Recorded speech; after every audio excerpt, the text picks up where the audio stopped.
you're doing what a lot of people would say everybody ought to do, even though they sadly don't always know that single moms or even dads are working so hard. So you're kind of doing what a lot of people would say. You're taking care of what are now your own. So you've adopted in a way. Yes. Right? I love them. I mean, they're yeah. precious to me. So I'm not. But isn't that enough? I mean, why would you need to do anything more than that? Yeah. Well, I worked my way out of probation, and I transferred to the U of M, and I got my degree there and made the most of it, and actually graduated summa cum laude, going from academic probation at a community college, a good community college, to top of my class in psychology, which is one of the best programs in the world. And I was able to do research in behavior genetics, and I thought I was going to do a PhD. Then I got pulled into advocacy. Okay. I do everything from a very personal, emotional, heart place. I was recruited into disability rights advocacy, particularly the caregiver movement. So I thought, wow, I had just kind of operated without being aware of the bigger system that I was a part of. Okay. And I realized I could help other caregivers, you know, help improve this job. I felt part of my motivation was I had never felt respected for what I had done. I had really, you know, I had taken care of these two people and many others. Kind of my whole life revolved around my care work. And how many people are that committed? I felt like I was really honoring, you know, and not many, and yet so many, but we don't see yes. them. And right? yeah, so like I mean, I put the people that I was taking care of before my own education. I've never missed a day of work.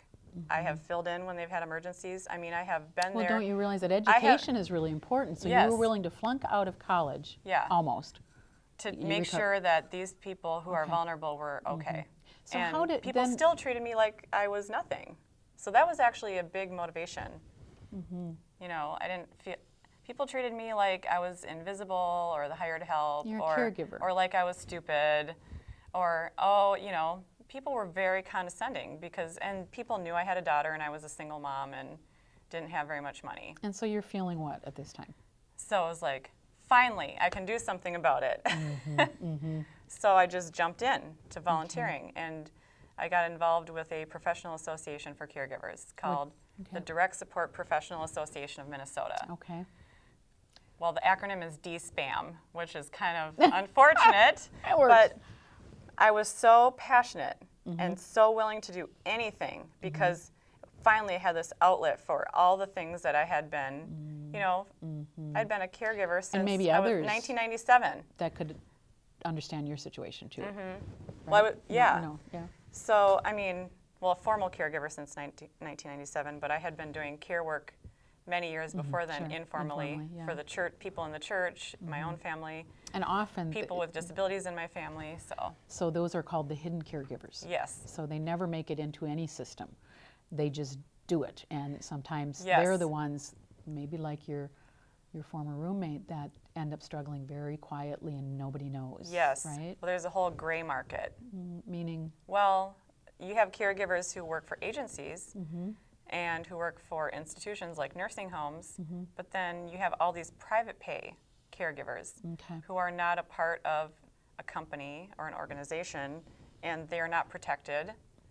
From what? They don't have workers' comp. They don't have insurance. They don't. But why do they need that? I mean, they're doing God's work, or so as they say, or they're doing the work that we all should be doing. And why do they need any? I mean, is that not a little capitalistic or a little greedy? Yeah. Well, you know, part of the reason that these caregivers don't get paid is because of institutional racism and sexism. Well, it's women's work. Or Well, women like to do this. So why do they need to be paid anymore? a lot of. And you realize I'm just challenging. Oh, I you. know.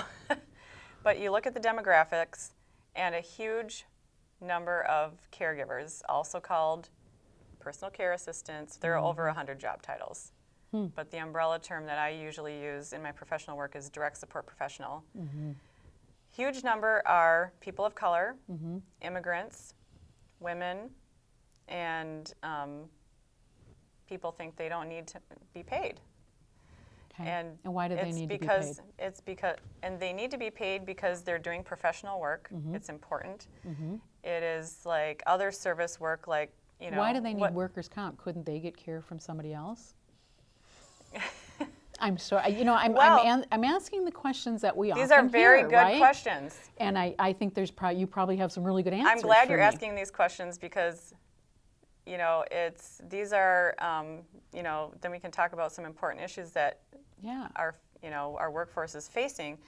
Like, it is one of the most dangerous jobs. You're lifting. According to OSHA, it is one of the most dangerous jobs. Not well regulated. Not well regulated because of the transferring and lifting, high rates of injury.